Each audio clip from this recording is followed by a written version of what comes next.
So, Politico dropped an article yesterday showing a private chat among young GOP club members where deeply offensive, racist, anti Semitic, misogynistic, and demeaning language was used.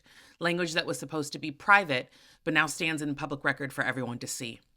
The words were dehumanizing people, vilifying identities, mocking faith, race, and gender.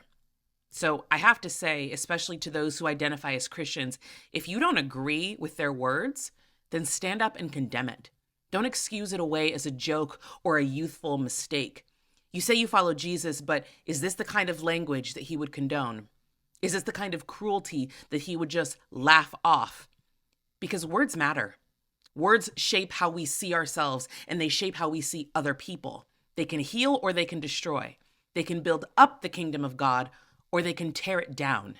You say you believe in dignity and respect, but when people who claim to share your values use words that demean and exclude others, you stay silent. So, what message does that send about your faith? These kids are the next generation of leaders. They are future politicians, CEOs, judges, and pastors. So, when you hear people say there's no systemic racism anymore or racism ended with the Civil Rights Act, remember this moment. Because if people with these kinds of views end up running the system, then all of those isms that you claim don't exist not only survive, they evolve. And they'll continue to hide behind suits and titles and power. And that is how it stays systemic. As people of faith, you have to decide who you really are and what you stand for.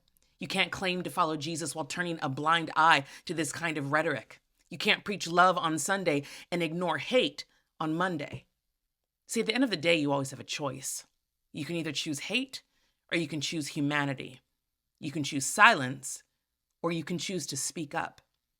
But don't say you're following Jesus if you're unwilling to stand for the people that he would have stood with, because that's the real test of faith. Not how loud you worship, but how deeply you love.